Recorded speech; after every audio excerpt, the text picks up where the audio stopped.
Boa noite a todos, boa noite a todas. Hoje nós vamos abordar com vocês uma discussão sobre estigma e deficiência, entendendo o estigma como um processo em que nós, dentro da sociedade, vamos gerando toda uma situação de preconceito em relação ao diferente, e esse processo vai se compondo desde cedo nas nossas relações, a gente vai participando de relações e a gente convivendo nas relações, vai caracterizando muitas vezes por um processo também de aprendizagem e toda uma relação de preconceitos e de estigmas que vão deixando os indivíduos numa situação de não inclusão nas relações de sociedade, de mundo, enfim.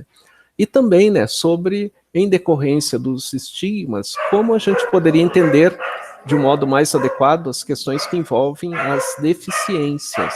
Então, muitas vezes, as pessoas que vivem em situações de deficiências acabam sendo colocadas no segundo plano, não são inclusas, não podem participar de forma efetiva da sociedade, sejam nos estudos, no trabalho, nas relações do nosso dia a dia. Então, a gente vai falar dessa relação do estigma e os contextos que o estigma implica, muitas vezes, na condição de aceitação social dos indivíduos. E aqui, nós temos uma introdução do livro do Goffman, que aborda a questão dos estigmas, em que, no início, ele faz uma apresentação de uma garota que manda uma mensagem para uma rádio lá nos Estados Unidos, pois anteriormente, antigamente, as rádios elas recebiam correspondências das pessoas em programas correlacionados a encontros para estabelecer-se vínculos afetivos, quem sabe no futuro, em que as pessoas mandavam uma carta, descreviam quem era, o que gostava, o que não gostava, e a partir disso, as pessoas que se interessavam pelo relato mandavam cartas para a rádio e posteriormente a rádio buscava fazer o vínculo entre essas pessoas, que as pessoas pudessem se encontrar e se conhecer melhor e quem sabe estabelecer um relacionamento entre elas. Hoje, isso é feito pelas redes sociais de modo mais frequente, bem como através de aplicativos que tratam das relações afetivas de modo mais intenso. Nesse caso, a menina, a jovem, ela mandou uma carta para a senhorita Lonely Hearts, que basicamente a senhorita Corações Solitários, pedindo um auxílio, uma ajuda nas dificuldades que ela enfrentava. E ela escreveu o seguinte: querida senhorita Lonely Hearts, tenho 16 anos e não sei como agir. Gostaria muito que a senhora me aconselhasse. Quando eu era criança, não era muito ruim, porque me acostumei com os meninos do quarteirão que caçoavam de mim. Mas agora eu gostaria de ter namorados como as outras meninas e sair nas noites de sábado. Mas nenhum rapaz sairá comigo, porque nasci sem nariz. Embora eu dance bem, tenha um tipo bonito e meu pai me compre lindas roupas, passo o dia inteiro sentada, me olhando e chorando. Tenho um grande buraco no meio do meu rosto que amedronta as pessoas e a mim mesma. E não posso, portanto, culpar os rapazes por não quererem sair comigo. Minha mãe me ama muito, mas chora muito quando olha para mim. Que fiz eu para merecer um destino tão terrível? Mesmo que eu tivesse feito algumas coisas ruins, não as fiz antes de ter 1 ano de idade, e eu nasci assim. Perguntei a papai, e ele disse que não sabe, mas que pode ser que eu tenha feito algo no outro mundo, antes de nascer, ou que eu esteja sendo punida pelos pecados dele. Não acredito nisso, porque ele é um homem muito bom. Devo me suicidar? Sinceramente, desesperada. Como que nós, psicólogos, psicólogas, poderíamos pensar em atuar em relação a uma jovem que traz esse relato para nós? Como que a gente poderia pensar essa situação? O que vocês acham? O que vocês pensam?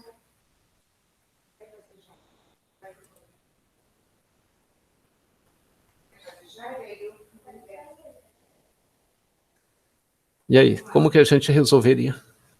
Ou poderia auxiliar a pessoa? Eu não sei. É uma situação difícil, né? Que a gente pode, né, ao longo aí da nossa formação, se deparar, né? Marlene, o que você pensaria? Nossa, professora, eu tava tentando imaginar aqui uma situação, mas não faço ideia. Não faço ideia mesmo. Muito Ok. difícil. É extremamente difícil, né? É. E Maria Eduarda, o que você pensaria? Ai, professor, é complicado. Eu também não estou tentando imaginar aqui, mas não cheguei a uma resposta. Tá certo. Marinês, o que você pensa, Marinês? É complicado, né? A gente não tem assim, experiência, né? Mas também eu acho que vai depender da linha que você segue, não é? Tipo assim, se é um behaviorista, ele vai para a linha do comportamento. Se é um é um psiquiatra, ele vai, não sei. Um psicanalista? Psicanalista, acho que vai mais para a questão da análise, né? Eu não sei explicar como que eu agiria, né? É porque, independentemente da linha teórica do psicólogo, da psicóloga, a gente teria um problema. E esse problema a gente teria que atuar da melhor maneira possível, né? Independentemente se é essa ou aquela linha. Né? Okay, agora, Marina. Retornando à pergunta, professor, como que a gente faria? Daí fica fácil, né? Eu mais pensei, professor, foi trabalhar a autoaceitação, mas eu entendo que é muito mais difícil falar para alguém que tem um buraco na cara, trabalhar a autoaceitação do lado de cá, né? Mas tentaria encontrar estratégias para isso, sabe? Ok, você. Vou perguntar aqui para a Daiane. Boa noite, Daiane. Boa noite, professor. E aí, o que você pensaria em termos de resposta? Eu também não sei o que fazer. Não tenho nem ideia. Essa é uma das situações, né, que a gente possa vir a ter, né, em termos de atendimento psicológico, né, só para ilustrar para vocês, né. Na outra instituição que eu atuava, há 2, 3 anos atrás, a gente começou a receber pacientes do CAPS, né, com risco de suicídio, né, de forma regular, e os alunos do 4º e 5º ano já estavam atendendo esses alunos, né, esses pacientes, né, com risco de suicídio. E a gente teve que desdobrar de uma forma intensa, né, toda uma característica de atuação para poder, né, garantir na atuação dos nossos alunos, né, toda uma condição de um trabalho adequado, né, diante de situações em que, em alguns casos, né, o risco era iminente. Né, então, a possibilidade do indivíduo realizar um ato extremo, né, era muito grande. Né, e, ao mesmo tempo, tínhamos que dar apoio aos alunos para poder lidar de modo adequado e não sofrerem, né, um desequilíbrio pela situação. A Tássila. Boa noite, Tássila. O que você pensaria da situação?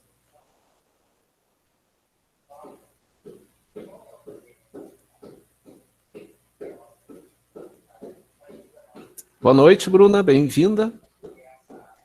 Boa noite, professora. Eu cheguei agora e eu não peguei o contexto do que vocês estão falando mesmo. Desculpe. Basicamente, né, de uma menina que manda uma carta dizendo que ela tem um buraco no nariz, ela tem 16 anos, ela se considera, né, uma menina que dança bem, que tem toda uma condição física, de beleza física, e ela não tem um nariz, né? E as crianças, né, zombavam com ela no tempo de criança, e quando adolescente ela não conseguia estabelecer vínculo de namoro, né, porque ninguém queria ficar com ela. A mãe, né, gostava muito dela, a amava, né, mas sempre que olhava para ela chorava.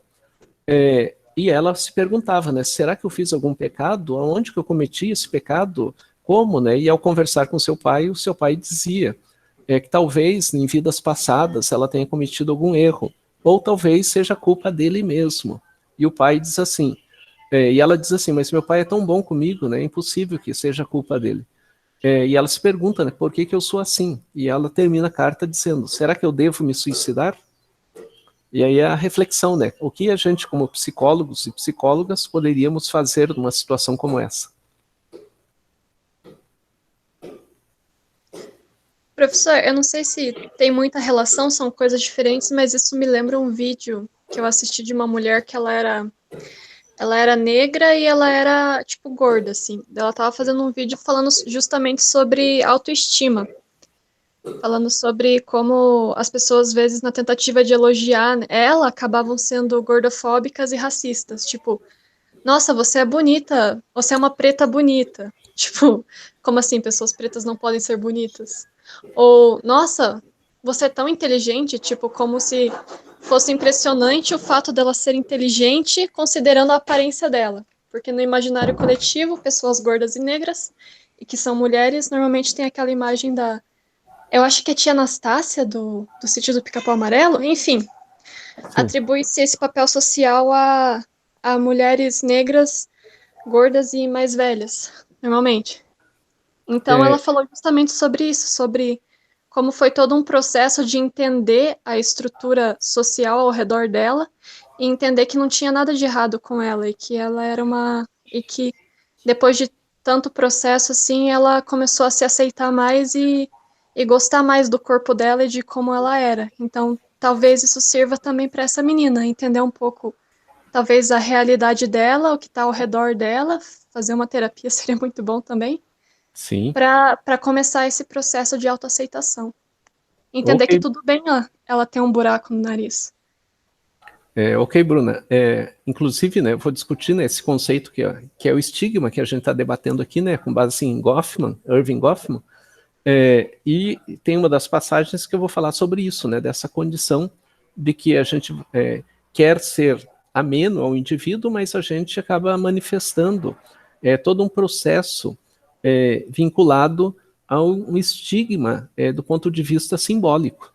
Então, eu não quero demonstrar preconceito, mas em ações ou falas eu acabo não percebendo que aquele preconceito ou aquele estigma, né, já se incorporou em mim, né, de tal modo que eu não sei como agir e penso que estou agindo bem, né, e não de forma inadequada. Boa noite, Suzana, bem-vinda aí à aula. Então, né... Professor, só uma coisinha que eu estava pensando. Boa noite. Boa noite, pode falar. É tão difícil, né? Porque, assim, em tese, entre aspas, a pessoa que é, entre aspas, normal, ela já tem dificuldade de aceitação. Imagina, né, a pessoa nessa condição. Eu não sei, eu no lugar dela, não ia ter jeito de me aceitar, não. A não ser que eu fizesse uma plástica, sei lá, mas, nossa, que situação complicada. Não saberia sair dessa. Não sei. Por mais que você tente fazer a terapia, enfim, eu, por enquanto, não tenho, assim, uma base para poder dizer que teria como levantar a autoestima dela. Não me sentiria capaz de fazer isso, eu acho, nesse momento. A característica, né, que a gente pode destacar, né, dentro dessa situação, né, desse contexto, é que essa autoimagem, ela também vai sendo construída nas relações sociais, né? Então, se eu me considero gordo, me considero caolho, se eu me considero perneta, maneta, ou esses conceitos, né, que as pessoas adotam por aí, eu vou me caracterizando pelas relações sociais. Então, eu vou internalizando, né, essas falas de tal modo, né, de tanto ouvir as pessoas falando, eu vou incorporando e vou construindo minha autoimagem. Então, essa autoimagem, ela não vai emergir em mim do nada, né? Mas ela vai emergir de um contexto de relações onde, muitas vezes, as pessoas não são valorizadas pela sua condição, né? Pela sua habilidade, capacidade para aprender, mas são valorizadas por estereótipos que a gente vai construindo dentro das relações. Então, no caso da menina, né, seria importantíssimo todo um apoio psicológico em primeiro lugar. Num segundo momento, né, tem até uma discussão bastante interessante feita por Ruven Feuerstein, que foi um psicopedagogo romeno. Ele atuou muito com pessoas com deficiência. E ele argumentava dizendo assim, que a melhor forma de fazer com que uma deficiência seja compreendida na sociedade é fazer com que as pessoas estejam presentes no nosso dia a dia, quer dizer que a gente encontre a pessoa no shopping, que a gente encontre a pessoa no parque, que a gente encontre a pessoa no cinema, e assim por diante. Ou seja, quanto mais a pessoa circula pelos ambientes, mais a gente vai se deparando com o diferente. E ao se deparar com o diferente, vai se trabalhando todo um processo educacional que inclua os indivíduos, né? Ou seja, desde cedo nas escolas, à medida, né, que as pessoas tenham características diferentes, que a gente debata com o outro, com as crianças, demonstrando que ser diferente é uma condição de cada um, que no início pode causar estranhamento, mas que a gente tem que acolher a pessoa na sua condição humana que ela venha a ter. E no caso, né, dessa menina, né, de não ter uma alternativa em termos de cirurgia plástica, ela tem que aprender a lidar com as contradições, né, que a vida lhe trouxe para poder ter uma vida melhor. E ela tem que compreender que a sociedade é uma sociedade preconceituosa.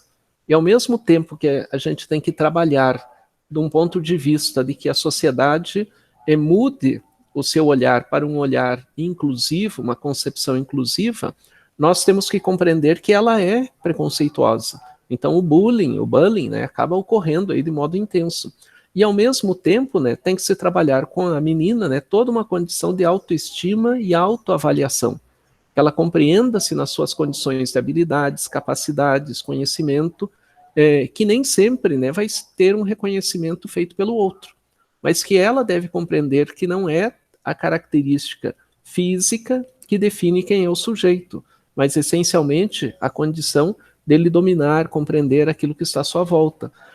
E ao mesmo tempo, né, por exemplo, a menina, ela sofreu durante a sua infância escolar muitas brincadeiras de mau gosto feitas pelos seus colegas.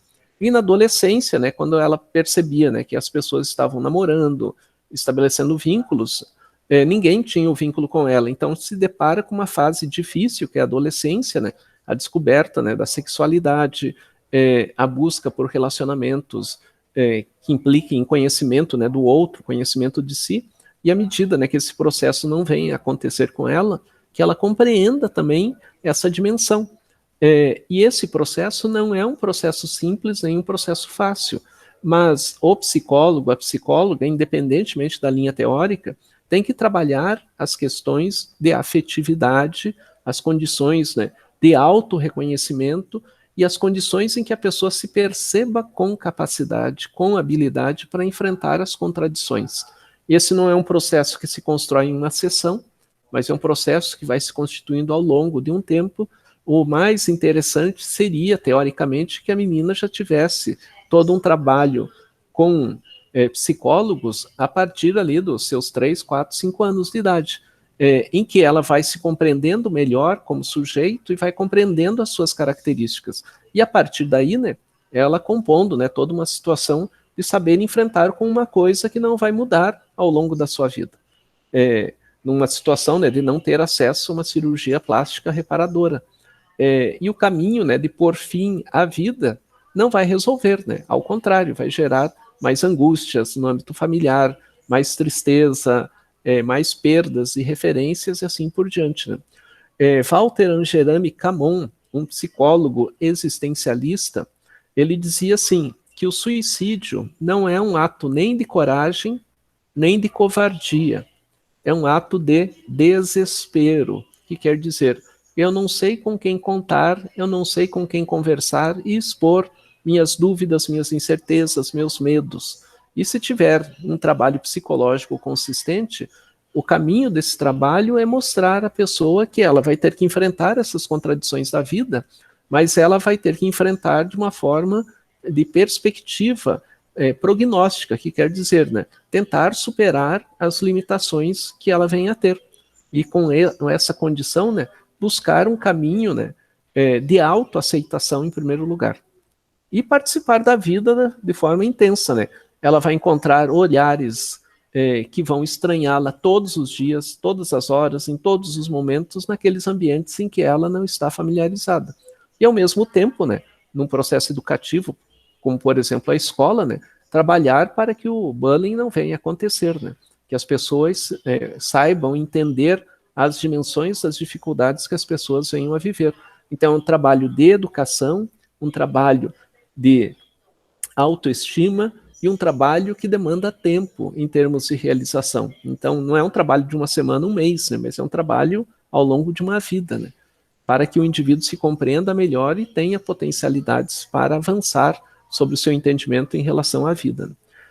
O Erving Goffman, ele veio a discutir, né, as características do estigma no livro que eu coloquei em anexo aí para vocês, né, chamado Estigma, Notas sobre a Manipulação da Identidade Deteriorada. Então ele vai falar, né, de identidade deteriorada, que quer dizer a nossa identidade, quem somos, o que gostamos, o que não gostamos, ela vai sendo influenciada pelo ambiente social de tal modo que a gente vai perdendo as nossas referências, muitas vezes, para nos adaptarmos ao ambiente, para sermos aceitos em determinados ambientes. E que há uma grande dificuldade por parte da sociedade em lidar com o diferente. Então, se uma pessoa entra num espaço que nós convivemos e ela tem um sotaque diferente, esse sotaque diferente faz com que a gente pergunte, onde que é? Quem é essa pessoa? O que ela faz? O que não faz? A gente já fica questionando. Se a pessoa tem uma vestimenta diferente, a gente também questiona. Então, nós aprendemos, ao longo da nossa vida, que as pessoas devem ser parecidas conosco, na fala, no jeito de se vestir, nas ideias que profere, e quanto mais parecida for a pessoa, mais a gente vai criando essa identidade, que o Goffman fala de identidade deteriorada, que quer dizer, muitas vezes as pessoas querem parecer iguais às outras para não sofrerem estigmas, para não sofrerem preconceitos, para serem aceitas em determinados espaços, determinados ambientes, né? Com isso, o Goffman fala de algo que ele chama de interacionismo simbólico. Esse interacionismo simbólico quer dizer, né, que nós vamos construindo em nossa mente ideias e conceitos em relação ao ambiente social, e essas ideias vão dando base para que a gente caracterize o que é ou não adequado em termos de um determinado comportamento. O Goffman fez pesquisas, né, em que ele chamou, né, de interações face a face. Né, e nesses trabalhos de investigação, ele foi observando que as pessoas vão se adaptando às necessidades de que o ambiente exige para poderem usufruir de um processo de inclusão. Ou seja, para que eu seja aceito, eu tenho que, na condição simbólica, parecer igual aos demais.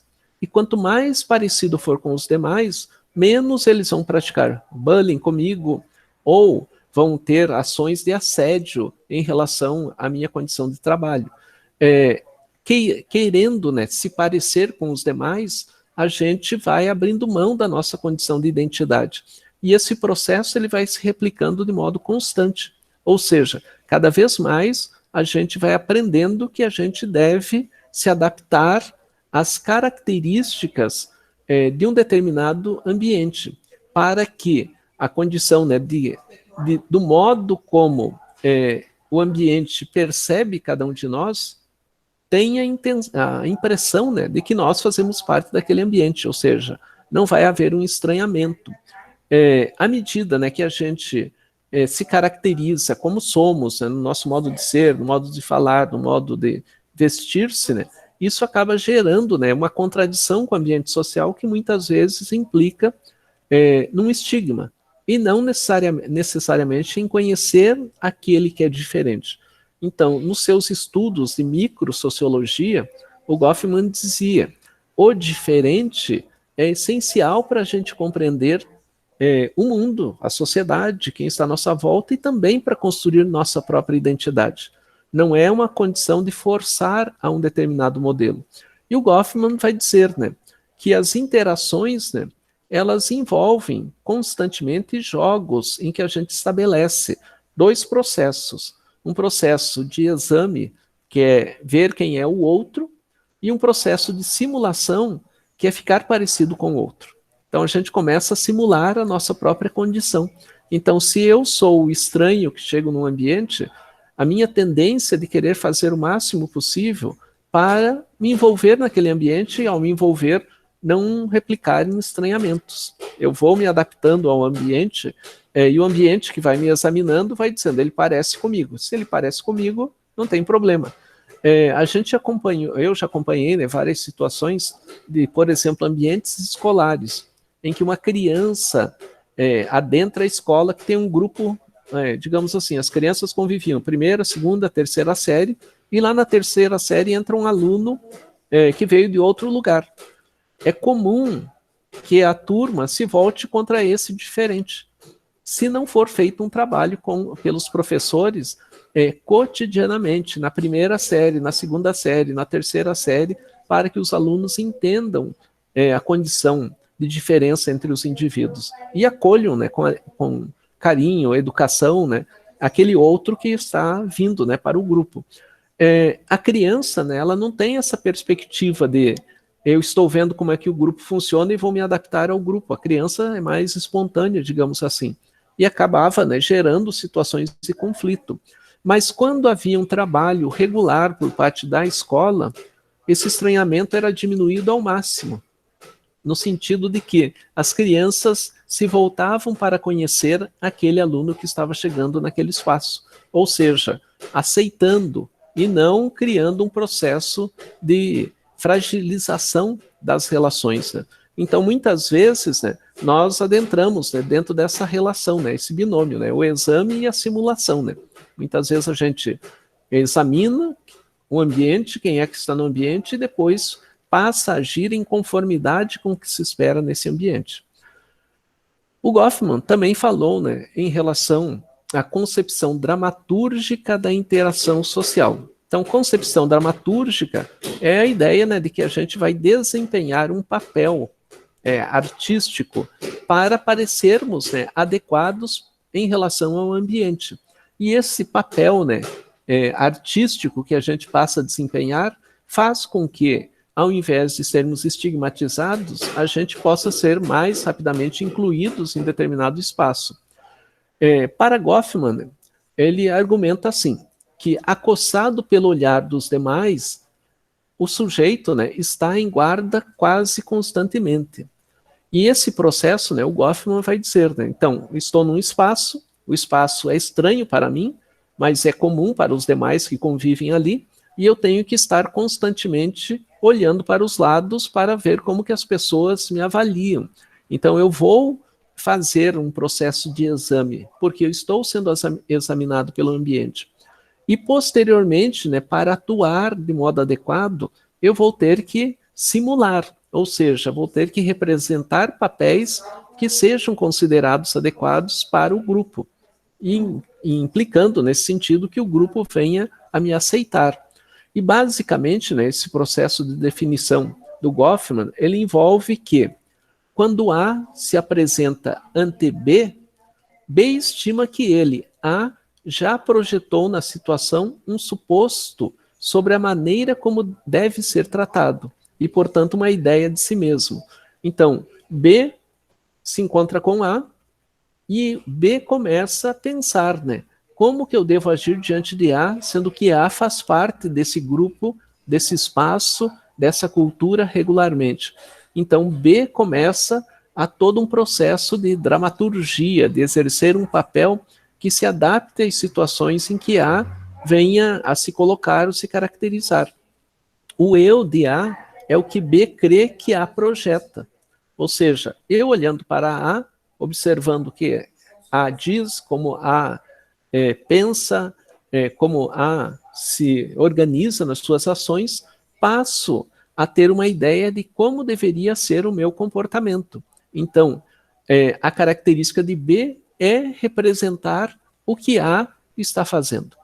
Ou seja, né, estou criando todo um processo simbólico. Eu imagino que A haja desse modo porque A é assim.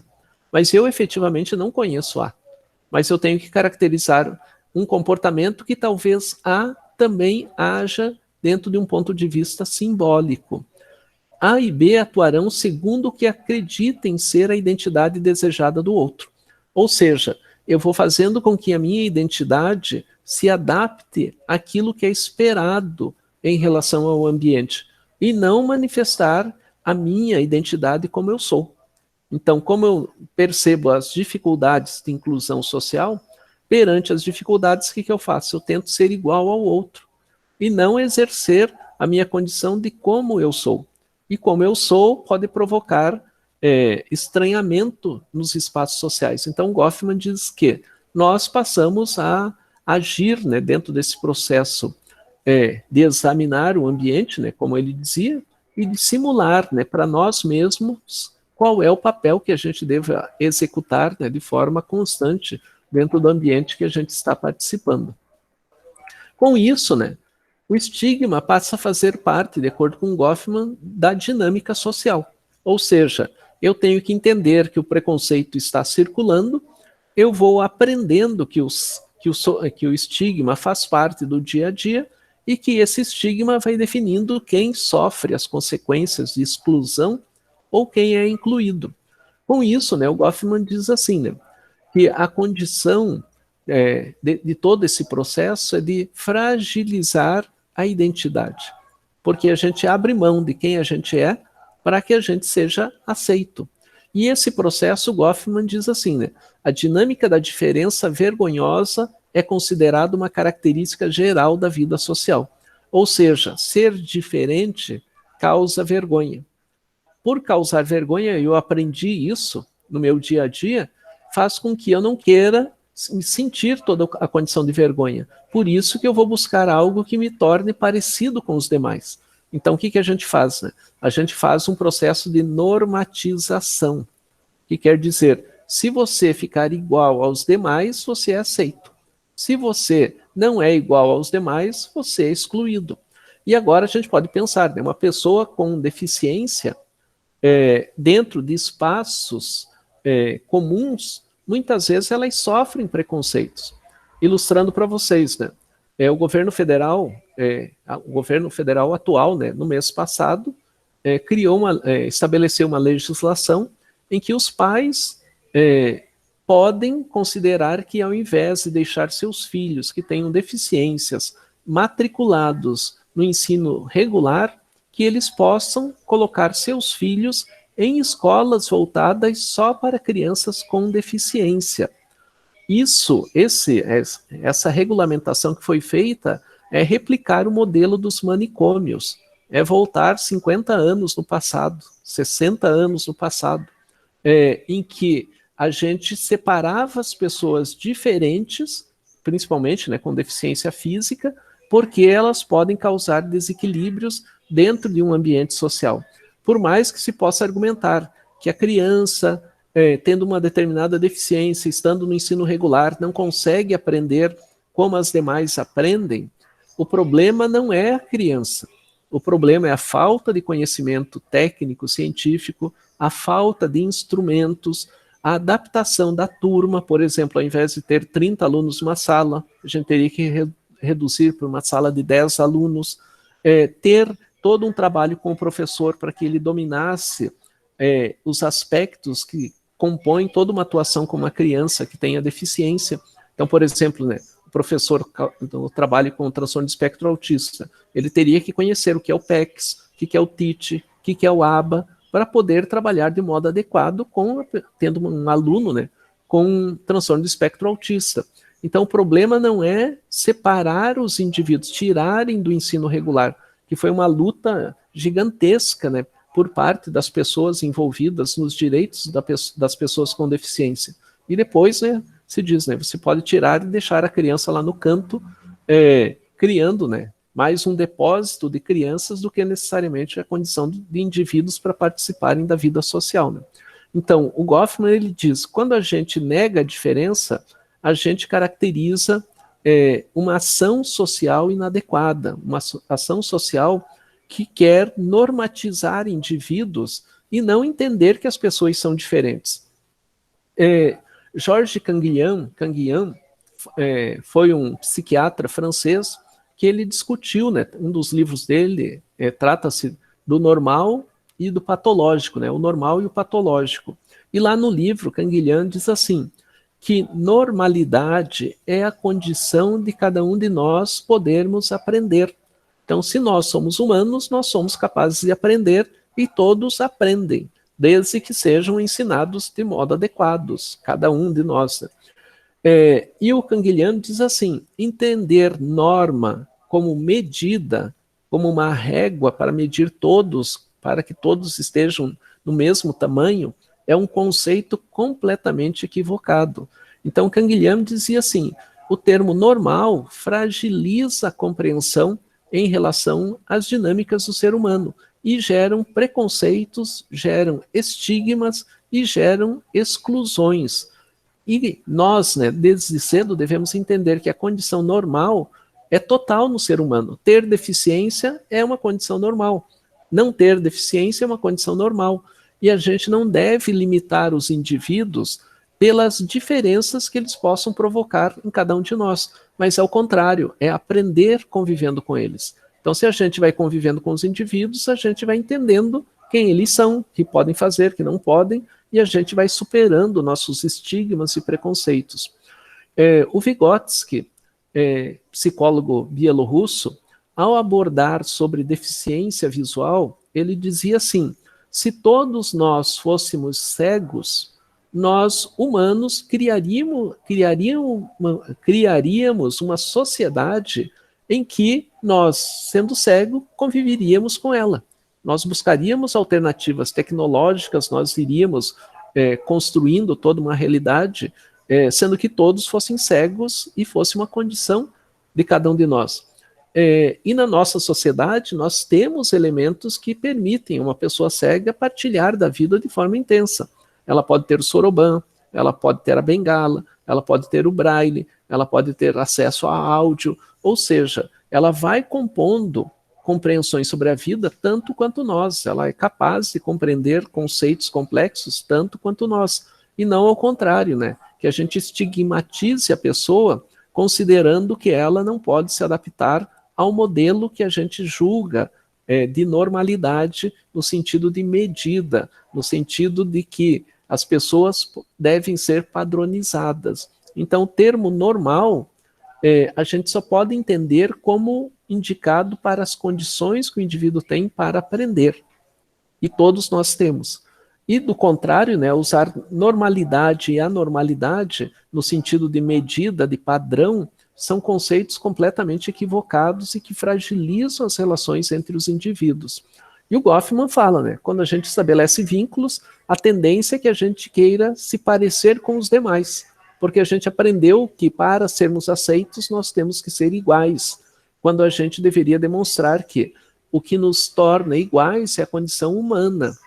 Mas cada um de nós, por sermos iguais, somos diferentes no nosso modo de pensar, de falar, de entender e assim por diante. Né? Também, né, o Goffman correlaciona, né, que quando a gente, né, trabalha com essa ideia, né, de normalidade, de padrão de comportamento, a gente está implicando no nosso dia a dia de representarmos papéis, né, na nossa dramaturgia, que são simulacros da realidade, são simulações, em que à medida que a gente se pareça igual aos demais, a gente vem a ser acolhido pelos grupos. Né? E o Goffman, ele considera, né, que dentro do processo em que cada um de nós vive, é fundamental, né, que a gente entenda, né, que o estigma não deve determinar quem somos. Né? Nós somos indivíduos que temos a nossa autonomia, a nossa liberdade, o nosso modo de compreender. E não fazermos, né, toda uma situação de representação de papéis, né, para não sermos estigmatizados. O Goffman também aborda, né, que quando o estigma acontece, a tendência, né, é de que a pessoa, né, que sofre com o estigma tenda a se esconder, tende a fugir, tende a escapar, né, da ação estigmatizadora. Por quê? Porque esse processo gera num indivíduo, no outro indivíduo e em vários indivíduos toda uma situação de que aquele é diferente, e sendo diferente ele tem que ser separado do grupo, excluído do grupo. E, por exemplo, né, a gente vive muito isso no Brasil a partir, né, das concepções que se tem, né, em relação às definições de sociedade, em que os indivíduos acabam ficando em grupos diferentes e não se ouvem, né, não se entendem, né, para trabalhar, né, todo um contexto científico de entendimento sobre o que é a humanidade e assim por diante. E isso vai gerando estigma, isso vai gerando preconceitos, e esse processo, né, vai caracterizando, né, todo um processo de significados, em que a gente diz, né, ou o indivíduo se adapta ao que está estabelecido, ou o indivíduo é excluído das relações em que a gente está partilhando, está participando, está envolvidos. Né? Um outro aspecto, né, que o estereótipo acaba criando em cada um de nós é a condição do encobrimento. Né? Esse encobrimento, né, basicamente, como ele se caracteriza, que nós vamos escondendo aquilo que nós podemos apresentar de inadequado para com a sociedade, para evitar que a gente seja considerado inadequado. Então, para, como Goffman diz, né, não ser considerado alguém estragado ou diminuído, a gente passa a esconder determinadas características nossas para sermos aceitos. E do outro lado, né, quando a gente convive com pessoas que tenham alguma deficiência, muitas vezes a gente tende a negar a deficiência do ponto de vista direto, porém, do ponto de vista, muitas vezes a gente não leva em conta, né, a própria característica de que a pessoa é uma pessoa, né, e não algo que lhe falta, né, ou algo que a torna diferente dos demais. Então, muitas vezes, a pessoa que sofre o estigma, ela acaba sendo desacreditada na sua condição de potencialidade que ela possui. Ou seja, ela tem capacidades, ela tem habilidades, a pessoa pode ter conhecimentos, mas pelo estigma que ela sofre, as pessoas passam a recorrer à pessoa pela condição, digamos assim, da deficiência que ela possui, ou da limitação que ela possui. E com isso, né, existe todo um processo que o Goffman descreveu, né, como encobrimento. A gente pode até aceitar a pessoa, a gente pode até conversar com a pessoa, a gente pode até estabelecer vínculos com a pessoa, mas simbolicamente a gente não confia que aquela pessoa seja capaz de produzir algum conhecimento de modo significativo. Em uma turma de psicologia, né, que eu trabalhei em outra instituição, nós tivemos, né, no 4º e 5º ano, 3 alunos surdos. E os 3 alunos surdos, 2 eram oralizadas e 1 era surdo total. E os alunos, né, faziam conversas entre eles usando a língua de sinais. Um dado interessante, né, que quando a gente montava grupos de atividades em sala de aula, os alunos, ouvintes, né, como somos nós, né, não queriam fazer atividades com os alunos surdos. Então a gente dizia, cada aluno surdo vai para um grupo diferente. Justamente para quê, né? Para criar o relacionamento, para criar o vínculo, para criar, né, toda uma possibilidade de diferentes tipos de aprendizagens.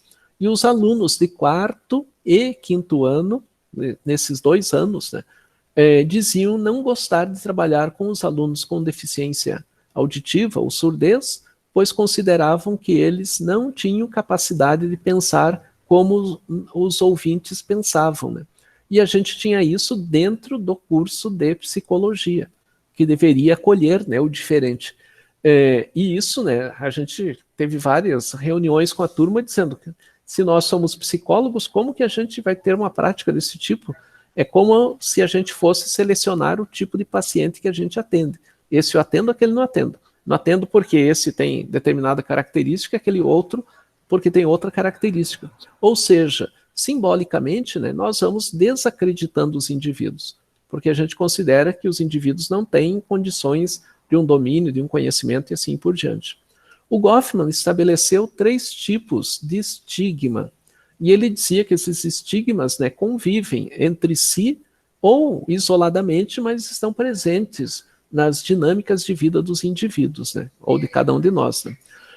O primeiro deles, ele chamou, né, de as abominações do corpo, em que a pessoa, né, tem defeitos físicos, deficiências, tem a característica de ser feio, incapacidades, né, podem ser motoras ou intelectuais, sintomas frequentes, né, que se manifestam no seu corpo, doenças, e isso faz com que as pessoas criem preconceitos, estigmas, e com isso não busquem estabelecer vínculos regulares com esses indivíduos, porque anteriormente julga que essas condições corporais são abomináveis, e a gente não entende que é uma condição da vida humana. E a gente pode passar, né, por situações como essas, né, que nos venham a incapacitar, ou termos uma deficiência, um acidente, né, que machuque os nossos rostos, e com isso, né, a gente não consiga recompor como ele era anteriormente. O segundo, né, o Goffman diz assim, as culpas de caráter individual. Então, atos que a pessoa realizou, né, que moralmente são condenáveis, preferências que a pessoa estabelece para determinadas situações que não são aceitas dentro da cultura, condutas que são consideradas vergonhosas, né? Então, quando o indivíduo tem um comportamento que a gente julga inadequado, a gente diz que isso faz parte da condição do caráter do indivíduo. Então, esse indivíduo é um indivíduo ruim, um indivíduo mau, que afronta a moralidade, que tem condutas inaceitáveis, e com isso a gente vai gerando um estigma, que essa pessoa não tem jeito. Basta a gente ver, né, situações de pessoas que cumprem pena e depois, né, ao decorrer, né, do fim da sua pena, quando ela é reintegrada na sociedade, ela continua não sendo aceita pelo estigma que a caracteriza. Então, esse indivíduo não tem jeito, esse indivíduo não se recuperou, por mais que o indivíduo tenha cumprido a pena, né, que foi correspondente ao crime ou a uma ação inadequada que ele venha a ter feito, né? Então a gente amarra na pessoa o estigma e diz, né, essa pessoa não tem jeito, por mais que a pessoa tenha mudado completamente, né? E terceiro, né, os estigmas que ele denominou estigmas tribais, né, correlacionados à raça ou etnia, à nação, né, a origem da pessoa, religião, né, em que esses estigmas vão percorrendo, né, a condição de você desvalorizar os indivíduos ou não aceitar os indivíduos vinculados, né, à cor de pele que a pessoa venha a ter, o país de origem da pessoa ou a religiosidade que ela venha a praticar. E o Goffman, ele diz assim, salvo as pessoas que morrerem cedo, todos nós iremos sofrer um estigma. Se a gente não sofreu nenhum dos três anteriores, né, a gente vai sofrer, que é o da velhice. Pois na velhice, né, vai surgir as abominações do corpo, ou seja, nosso corpo vai ficar envelhecido, nossas incapacidades vão se tornar mais intensas, a gente fica doente com maior frequência, vão aparecer as culpas de caráter individual, porque a gente pode ter manias que as pessoas não gostem dessas manias, a gente pode falar de um modo que as pessoas não aceitam, e a gente vai sofrer, né, também os estigmas tribais, em que a gente passa a ser caracterizado por pessoas que vão compor uma característica de um grupo social que não é útil. São velhos, são aposentados e não contribuem com nada, e ao contrário, só atrapalham. Esses estigmas na velhice acabam aparecendo de forma intensa na vida de cada um de nós, e a gente deve trabalhar contra o estigma, contra o preconceito, não para benefício próprio, mas para que a gente tenha uma sociedade melhor, uma sociedade que funcione tendo respeito, ética para com os indivíduos, né? Um outro elemento, né, do Goffman que ele aborda é a redução das pessoas, né? Então ele vai dizer, né, basicamente, que os estigmas, eles fazem com que a gente deixe de ser quem somos para que a gente se adapte ao que a sociedade estabelece como norma, padrão. Então a gente deixa as nossas características de construção da nossa identidade, da nossa personalidade, de lado para podermos nos adaptar àquilo que o ambiente social considera que é o padrão, o normal. E com isso nós abrimos mão de comportamentos que a gente poderia vir a ter. Então, se a gente gosta de um tipo de música, a gente deixa de gostar, porque naquele grupo as pessoas gostam de outro tipo de música.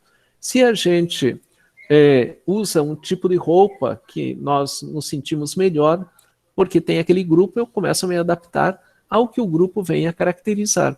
E essa redução das pessoas também implica no seguinte exemplo, né? Então, uma menina, né, que andava de patins, ela veio a cair, e ela dizia assim, tinha sempre uma multidão de pessoas para me acudir. Mas não porque alguma coisa banal como cair andando de patins tivesse ocorrido, mas porque aquela pobre menina aleijada havia caído. Então, nesse relato, né, exposto pelo Goffman, ele diz assim: a pessoa deixa de ser a pessoa para ser a menina sem perna. E nós acabamos deixando de lado todas as condições que o indivíduo vem a ter. Naquele exemplo que a Bruna trouxe, né, em que a pessoa obesa, né, considerada como inadequada, inadaptada, a pessoa negra, né, considerada inadequada para os determinados ambientes, o que a gente faz é uma redução das pessoas. Então a gente passa a dar ênfase na condição física, na condição de cor de pele do indivíduo, e não na condição da pessoa ser um indivíduo, ser um ser humano, e um ser humano capaz de aprender coisas diferentes, né? Então a redução das pessoas significa abrir mão de quem somos para nos enquadrarmos em padrões de como a sociedade exige que sejamos. E também, né, no próprio reconhecimento simbólico, né, que a gente vem a ter muitas vezes, de dizer, eu não sou preconceituoso, mas eu fico observando as características de uma pessoa que tenha, por exemplo, uma deficiência. E não necessariamente a condição de se a pessoa executa a tarefa em conformidade com o que é esperado. A deficiência, né, ela pode se caracterizar dentro dessas discussões que o Goffman faz, em termos de desdobramentos dos seus entendimentos, né? Então, a deficiência ela é entendida de modo mais amplo como indivíduo, né, que tem condições, o indivíduo em que para ele faltam as condições físicas, intelectuais, sensoriais, né? Sensoriais aqui seriam visão, audição, para agir dentro de um ambiente. Então, essa condição da definição de deficiência, ela vem a dizer, né, que a pessoa é limitada, e sendo limitada, ela não consegue participar da vida como um todo. Então, ela não tem que trabalhar como as outras pessoas trabalham, ela não tem que estudar como as outras pessoas estudam, ela não tem que estabelecer relacionamentos afetivos como as outras pessoas estabelecem, e com isso a gente vai deixando cada vez mais a pessoa com deficiência de lado. O Goffman, né, ele traz a discussão, né, de que quando a gente, né, estabelece o estigma, a gente considera o indivíduo incapaz, porque a gente considera a palavra anormal vinculada à ideia de não adaptado. O indivíduo não consegue realizar aquilo que os outros fazem. Em inglês surgiu um termo, né, que é o termo disablism. Disablism significa basicamente, né, os desajustados, né? Ou seja, os indivíduos que não se adaptam aos ambientes pela deficiência que elas possuem. E com isso, foi se gerando, né, nos países que adotaram essa definição, né, mas também em outros países, mesmo sem essa definição, como o Brasil, né, a característica de que as pessoas, por terem alterações nos seus corpos, elas eram discriminadas, né? Ou seja, não eram consideradas pessoas capazes para agir dentro dos ambientes e eram excluídas das relações. Vale salientar que é no final dos anos 60 que começam, na Inglaterra especificamente, discussões e debates sobre a necessidade de reconhecimento das pessoas com deficiência. E quem começou esse movimento foram pessoas cadeirantes. Então, as pessoas não tinham deficiências intelectuais ou sensoriais, elas tinham uma deficiência motora, uma deficiência física, mas podiam, né, agir, né, dentro dos ambientes, né, pensando, escrevendo e assim por diante, como qualquer outra pessoa. E lá começa, né, todo um debate, uma discussão para que os indivíduos fossem incluídos na sociedade. E não significou, né, que quando começaram os debates e discussões, imediatamente a inclusão veio a ocorrer, né? De modo geral, é nos anos 80 que começa efetivamente toda uma situação de debates no mundo, buscando caracterizar direitos das pessoas com deficiência. Ilustrando para vocês, né? Teve um filme, né, chamado Rayman, com Dustin Hoffman e Tom Cruise, que fez bastante sucesso no final dos anos 80, começo dos anos 90, aqui no Brasil, e esse filme, que já havia passado anos anteriores, né, em outros países, né, esse filme repercutiu no mundo as discussões sobre transtorno de espectro autista. Então, esse filme contribuiu para um debate imenso em relação à necessidade de inclusão, a necessidade de conhecer-se melhor o que era o transtorno de espectro autista.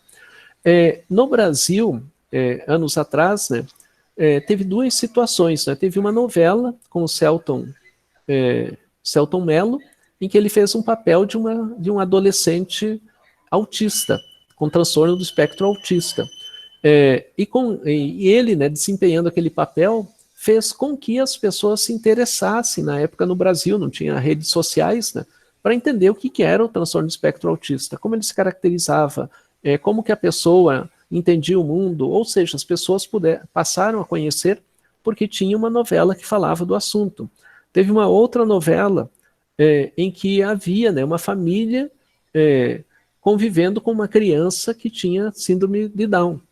E relatava ali as dificuldades de se colocar a criança na escola, as dificuldades de sair na rua, né, com a menina, e as pessoas se sentiam inadequadas porque tinha uma menina com deficiência ou síndrome de Down ali ao seu lado e assim por diante. Né?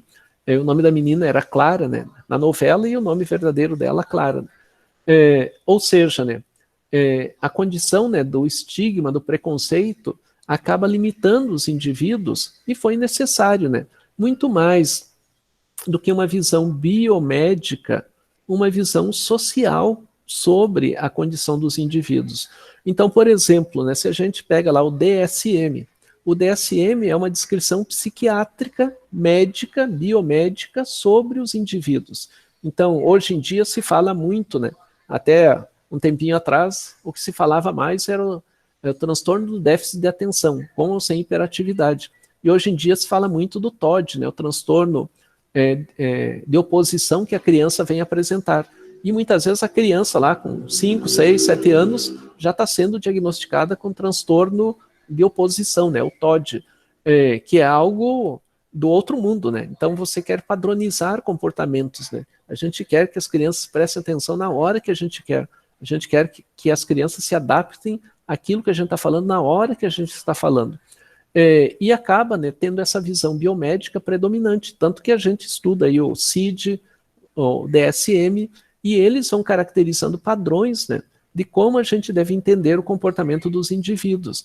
E eles servem também para, muitas vezes, a gente normatizar, dizer, o indivíduo, se ele enquadra dentro desse conceito, ele tem um problema. Se ele não enquadra, ele não tem um problema. E muitas vezes a gente vai buscando nos indivíduos problemas. Tanto que o DSM, pegando como exemplo, né, ele passa, na sua primeira edição, em torno de 300 problemas, né, para uma imensidão aqui no DSM-5. Né?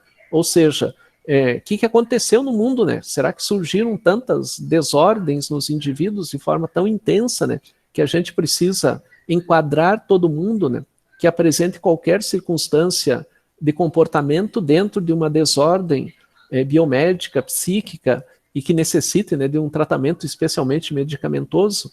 Então, a condição, né, da deficiência dentro de uma visão biomédica, ela é caracterizada muitas vezes pela necessidade de medicamentos ou intervenções que consertem o indivíduo. Então, o indivíduo está desajustado. Então, vamos ajustar consertando o indivíduo. E não entendendo, né, quem é o indivíduo, como ele se caracteriza e assim por diante. E a discussão, né, que se busca salientar, né, tem uma outra psicóloga chamada Débora Diniz, que ela realça a condição de entendermos as deficiências a partir das questões políticas, que são questões de cidadania. Tanto que os movimentos em torno das pessoas com deficiência, tanto pelas pessoas com deficiência como as pessoas que não têm deficiência, mas que compreendem que a pessoa com deficiência tem que ter um espaço na sociedade, gerou toda a transformação de questões legais. Então, quando se pensa em termos políticos, se pensa em termos de cidadania, construção de cidadania e de direitos para com os indivíduos. E nessa construção, né, o primeiro elemento é combater toda uma questão de barreiras que são constituídas para com os indivíduos. As barreiras podem ser, num primeiro momento, físicas. Por exemplo, um cadeirante que não tem uma rampa ou um elevador para chegar em determinado lugar. Um cego que não tem por onde ele anda calçada com piso tátil. Uma pessoa surda que não tem acesso ao braille, desculpe, à língua de sinais. Uma pessoa com transtorno de espectro autista que não foi trabalhada dentro das técnicas, como o PECS, o ABA ou o TIT. Ou seja, as barreiras é a falta de uma estrutura que garanta aos indivíduos a possibilidade de conhecimento. Essas são as barreiras físicas, mas também tem as barreiras simbólicas. Essas barreiras simbólicas estão, né? Como que eu entendo uma pessoa com deficiência? Como que eu compreendo as características de uma pessoa com deficiência? Salientando para vocês, né? Antigamente, né, se usavam termos como, por exemplo, idiota, imbecil, retardado, e esses termos, né, caracterizavam a pessoa de um modo pejorativo. Posteriormente, né, começou-se a usar o termo deficiente. Posteriormente, também trocaram do termo deficiente para o termo pessoas com necessidades especiais. E hoje, né, o termo que se utiliza, o termo correto é pessoas com deficiência. E a deficiência se caracteriza o tipo de deficiência. Então, pessoas com deficiência. Em relação às terminologias, né, a gente pode encontrar, hoje em dia, nos ônibus, uma placa lá escrito banco reservado para pessoa com necessidades especiais. Então, necessidades especiais é um termo muito amplo, porque, inclusive, nós temos necessidades especiais. O termo deficiente é um termo que impõe no indivíduo incapacidade. Você é deficiente, ponto final. E quando a gente fala no termo correto e adequado, pessoa com deficiência, a gente está falando de uma pessoa que é um ser humano capaz de aprender, compreender o mundo, que por acaso tem uma deficiência. E essa deficiência não é o que limita o indivíduo. O que pode limitar são as barreiras, tanto físicas quanto simbólicas, né, em que as pessoas não considerem que alguém com deficiência seja capaz, né, gerando todo um estigma social. A ONU, né, estabeleceu uma convenção sobre os direitos das pessoas com deficiência, salientando a necessidade de que as pessoas devam participar da sociedade, não só observando, mas agindo para formular políticas públicas que possam possibilitar às pessoas com deficiência o acesso à inclusão dentro da sociedade. E a convenção salienta que aquelas que têm impedimentos de natureza física, intelectual, sensorial, as quais, em interação com diversas barreiras, podem obstruir sua participação plena e efetiva na sociedade com as demais pessoas. Então, o que a ONU procura trazer, né, é que nós devemos redimensionar todas as barreiras, criando possibilidades para que as pessoas com deficiência participem da sociedade, e não que elas fiquem limitadas à deficiência. Então, a deficiência é um problema que a pessoa vai ter que lidar e enfrentar, mas ela enfrenta melhor o problema se a gente superar barreiras, ou seja, dando à pessoa as condições de um avanço significativo, ou seja, para uma pessoa cega, ela tem que ter acesso ao soroban, à bengala, ao braille, a áudios que possam trabalhar de forma adequada toda a produção de conhecimento. Se a pessoa não tem acesso a esses elementos, como que ela vai se apropriar da autonomia dentro da vida que ela possa vir a viver, né? Também, né, é importante salientar que o Brasil, somente em 2008, ratifica a Convenção dos Direitos das Pessoas com Deficiência, que foi a Convenção da ONU. Ou seja, em 2008, numa discussão que começou no final dos anos 80, começo dos anos 90.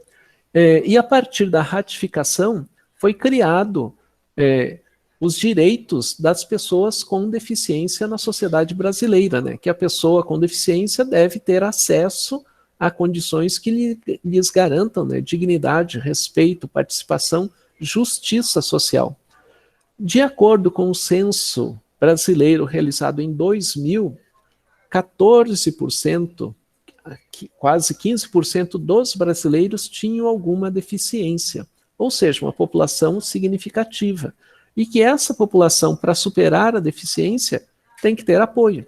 Então, à medida que se identifica que uma criança tem deficiência ao nascer, por exemplo, já tem que ter todo um trabalho, e um trabalho embasado no SUS, Sistema Único de Saúde, que garanta aos indivíduos acesso a uma melhor qualidade de vida, a uma condição de poderem aprender a lidar, né, com a própria condição. No caso, o indivíduo que tem a deficiência e os pais, né, em termos de potencializar toda uma condição de conhecimento que esses indivíduos possam vir a ter, né? Ou seja, a gente não deve se restringir à condição de que o indivíduo apenas participe da sociedade, mas que ele atue na sociedade tomando decisões, buscando análises e equilíbrios consistentes em relação à realidade e ao mundo. A deficiência, né, ela não pode ser considerada em sua condição, né, de naturalmente o indivíduo tem uma deficiência. Ao contrário, né, por mais que o indivíduo possa ter uma deficiência, o indivíduo pode superar a deficiência pelo aprendizado. Então, a gente não pode caracterizar que a limitação física do indivíduo seja um processo de impedimento para que ele avance, seja a dimensão física, seja a dimensão intelectual. E nós devemos, né, caracterizar que o ser humano pode avançar, e ele não deve, né, ser metamorfoseado para a normalidade, no sentido de adaptar-se ao ambiente, ser igual aos demais. Ao contrário, a gente tem que entender a metamorfose como transformações que ocorrem ao longo da nossa vida. Então, por exemplo, né, nós éramos bebês, crianças, adolescentes, somos adultos. Nosso corpo vai se transformando. Na mesma medida, há uma transformação na condição da pessoa com deficiência. Mas essa transformação não deve ser caracterizada para que ela fique igual aos demais dentro desse padrão de igualar as pessoas pela condição física e mental, mas que ela seja entendida nas suas transformações na condição de aprendiz, de alguém que compreende novos elementos em relação à sua vida e que com isso o indivíduo vai ampliando toda uma dimensão de compreensão de quem ele é. E dentro desse processo, a gente vai trabalhando, né, situações de reabilitação, práticas educacionais que deem dignidade ao indivíduo. E também é importante entender que a própria noção de deficiência é uma construção social. Por exemplo, em algumas tribos indígenas, quando uma pessoa sofria com a epilepsia e acabava caindo, desmaiando, tendo espasmos, a tribo considerava que ela era uma pessoa escolhida, dentre as demais, a ter o privilégio do contato com um ser superior. E essa pessoa, tendo a epilepsia, ela não se sentia excluída, ao contrário, ela se sentia essencialmente incluída dentro dos grupos. Por quê? Porque as pessoas consideravam que aquilo era um diferencial, uma qualidade para com o indivíduo. E a condição é que a gente entenda, né, que uma pessoa que por acaso venha a ter uma deficiência, que ela pode ser potencialmente alguém que tenha um avanço em termos do seu desenvolvimento, da sua condição, da sua compreensão e da sua participação na vida, né, em termos de autonomia, reconhecimento e assim por diante. Só citando um exemplo para vocês no esporte. Atletas que fazem uso de próteses para corrida não são aceitos em corridas com pessoas que não tenham deficiência, pois os atletas alegam, os atletas sem deficiência, que um atleta que faz uso de próteses pode ter um desempenho superior aos atletas que não fazem uso das próteses. E quando foi feito, né, uma situação de bons atletas, né, competindo, atletas de elite, né, um atleta, o Pistorius, né, um atleta sul-africano que não tem as duas pernas e correu com prótese, ele ganhou dos atletas que tinham um bom nível técnico fazendo uso das próteses. O que quer dizer, né, o indivíduo, por ter uma deficiência, não significa que ele se torne inferior aos demais. Um exemplo interessante, né, nesse processo de superação de preconceitos é em relação à questão da surdez, né? Então, tempos atrás, havia a seguinte consideração, que o surdo, como não se sabia se ele era efetivamente surdo ou não, as pessoas, né, conversando com ele não demonstrava entendimento. E não demonstrando entendimento, as pessoas o consideravam alguém que tem uma deficiência intelectual. Ou seja, alguém que não consegue entender o mundo, aquilo que está à sua volta, não sabe caracterizar nada. E as pessoas surdas, né, foram colocados em manicômios, né? Uma pessoa desequilibrada, ponto final. Posteriormente, né, na Espanha, especialmente, né, um abade chamado Abade Lepé, né, padre Lepé, ele começou a desenvolver trabalhos de gestualidade, ou fazendo uso de movimentos manualistas, né, manuais, como a gente faz, né, positivo, tudo bem, tchau, que representam um conceito geral, né, mas não é uma linguagem, né, são gestos. E tentou ensinar surdos, né, através de gestos para ver se eles compreendiam alguma coisa.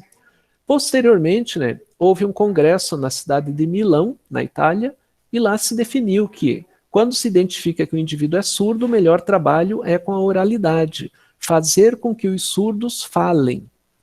Fazer com que os surdos falem é fazer uma prática normatizadora, biomédica, porque a gente diz assim, as pessoas falam, as pessoas entendem o mundo. Se as pessoas falam, o surdo, para entender o mundo, o que ele tem que fazer? Falar.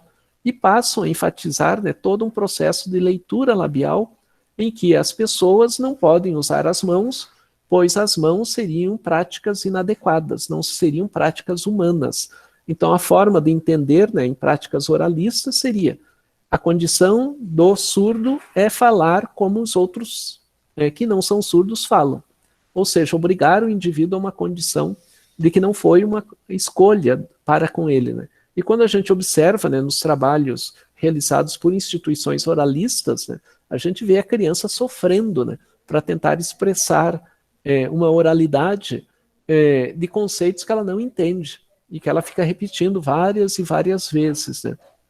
E ao contrário, quando começou-se, né, a estipular-se, organizar-se, sistematizar-se uma língua de sinais, essa língua de sinais, né, começou a ter muito mais sentidos para os surdos, fazendo com que eles compreendessem melhor o que estava à sua volta. Tanto que os surdos deram um salto de qualidade no mundo, em termos de entendimento, né, o que é o mundo, como ele se caracteriza, ideias, análises, reflexões, a partir do uso da língua de sinais. Então, a língua de sinais, né, foi algo que foi constituído entre ouvintes e surdos, buscando estabelecer entre eles algo muito maior do que o alfabeto surdo. Não era mais A, B, C, D, eram palavras feitas com movimentos, né? E hoje a gente pode observar na nossa sociedade, por exemplo, né, quem de vez em quando vê uma campanha política, a gente observa lá o candidato falando e do lado tem alguém fazendo o uso de língua de sinais, para que as pessoas surdas possam entender o que está sendo dito, né, de uma forma mais intensa, né? A cultura da normalidade. Então, muitas vezes, a gente entende, né, que o normal, né, a gente diz, isso é normal não, ou isso não é normal, porque a gente entende em termos de padrão. Então, essa cultura de normalizar é uma cultura que fragiliza as relações entre os indivíduos, porque a gente quer fazer com que todos sejam iguais a um determinado modelo que a gente estabelece. Então é importante que a gente entenda que a deficiência faz parte da construção dos indivíduos, assim como faz parte de todos nós, nas relações que nós estamos envolvidos, que mais do que uma visão biomédica, nós temos que ter uma visão social, e essa visão social, política social, envolve aspectos vinculados aos direitos dos indivíduos, que eles possam ter acesso a toda uma qualidade de educação, de formação, para agirem com autonomia e liberdade dentro da sociedade. Então, a gente tem que entender normalidade como uma condição de aprendizagem, e não como uma condição de padronização. Se a gente entender como padronização, a gente vai para esses conceitos que se tem por aí de excluir o indivíduo. Então, coloca o indivíduo lá num espaço que ninguém vai ver, fica escondido e não gera problemas para a sociedade, né? E ao contrário, né, a gente tem que compreender a normalidade como uma condição do indivíduo aprender e com isso avançar, né, em termos de sociedade e compreensão da sociedade. Theodor Adorno, um sociólogo alemão que criou a chamada teoria crítica, ele dizia assim: a principal doença da nossa época é a normalidade. Doença por quê? Porque a gente quer padronizar todo mundo. A gente quer fazer com que as pessoas se adaptem. E a gente não leva em conta a condição de que as pessoas são diferentes pela sua cultura, por exemplo, familiar, pelo seu modo de entender o mundo, pela sua condição física e mental. E a gente, ampliando numa dimensão de inclusão, a gente vai combater, né, de modo frequente o preconceito, o estigma, fazendo com que as pessoas sejam compreendidas de um modo muito mais adequado. É fundamental, né, que a gente entenda que combater todo um processo de preconceitos implica necessariamente de construir espaços onde as pessoas possam circular. E esses espaços são a escola, a igreja, o estádio de futebol, a quadra esportiva, o shopping, o cinema, um restaurante, a rua, os parques, ou seja, todos os lugares em que nós temos direitos a frequentar, as pessoas com deficiência também devem ter. E as pessoas com deficiência, à medida que estão no mundo, circulando por esses espaços, faz com que a gente se depare com essas pessoas. E ao nos deparar, a gente vai ter a sensação de estranhamento. Mas essa sensação de estranhamento, ela tem que implicar em busca de conhecimento. E esse conhecimento é que nos vai libertar dos enganos, dos erros, das ideias falsas, né, que vão sendo construídas de modos, digamos assim, nada adequados na nossa sociedade, onde muitas vezes as pessoas dizem, né, onde já se viu uma pessoa desse tipo, está aqui no restaurante. E a pessoa com suas características, seus trejeitos, né, as pessoas, ao invés de entender, né, a lógica, compreender o que é uma determinada deficiência, as pessoas muitas vezes partem para o estigma, né, partem para uma situação de excluir os indivíduos.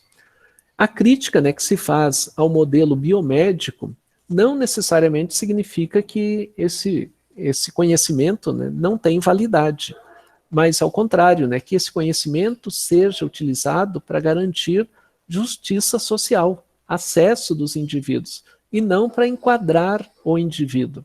Então, muitas vezes, né, a gente observa situações em que as pessoas pegam lá o DSM para enquadrar o indivíduo. O indivíduo está falando alguma coisa, qual é o problema dele? Então vamos enquadrar. E não necessariamente em compreender a pessoa. Então a gente tem que dizer assim, as pessoas têm um problema, mas as pessoas não são o problema. Então uma pessoa esquizofrênica é uma pessoa, antes de mais nada, que por acaso tem esquizofrenia. Agora, quando a gente fala que é o esquizofrênico, a gente esquece que essa pessoa tem uma história, tem uma cultura, tem um processo de formação que é diferente de outra pessoa que tem esquizofrenia. Então, 2, 3, 4, 5 pessoas com esquizofrenia não são pessoas iguais. Mas a gente tende, muitas vezes, a padronizar, identificando esquizofrenia como uma coisa única em diferentes pessoas. Isso vale para deficiência auditiva, a deficiência visual, a deficiência intelectual, deficiência física, deficiência motora, enfim. Todas as pessoas, né, que apresentam impedimentos corporais, né, elas são pessoas tais quais todos nós, né, que sentem dor, que adoecem, que se sentem indispostas, que se sentem motivadas, que se sentem bem, que se sentem com vontade de desenvolver projetos e assim por diante. Então a gente tem que enquadrar sempre as condições das pessoas com deficiência como pessoas que devem estar dentro dos direitos universais. Então aquela declaração dos direitos universais, que são 30 itens, elas explicam que todas as pessoas devem ter direitos e direitos ao exercício da liberdade, o acesso, a condição de respeitabilidade, a condição ética dentro da sociedade, né? E um dado fundamental, né, que eu comentei com vocês anteriormente e aqui a gente ressalta, né, todos nós, né, que vivermos um bom tempo adentrando a velhice, né, nós vamos passar por situações de caracterização da velhice, né, como algo que traz impedimento nas ações de cada um de nós, né? E a gente acaba sendo classificado dentro daqueles 3 elementos que o Goffman fala, né, sobre os aspectos que geram, né, preconceitos e estigmas nos indivíduos, né? Então, a velhice, né, ela vai se caracterizar como um processo de perdas que a gente vem a ter dentro da sociedade em relação àquilo que a gente fazia e aquilo que a gente vive de modo efetivo. E essas situações, né, são caracterizadas dentro do CIF, né, que é a Classificação Internacional de Funcionalidade, Incapacidade e Saúde.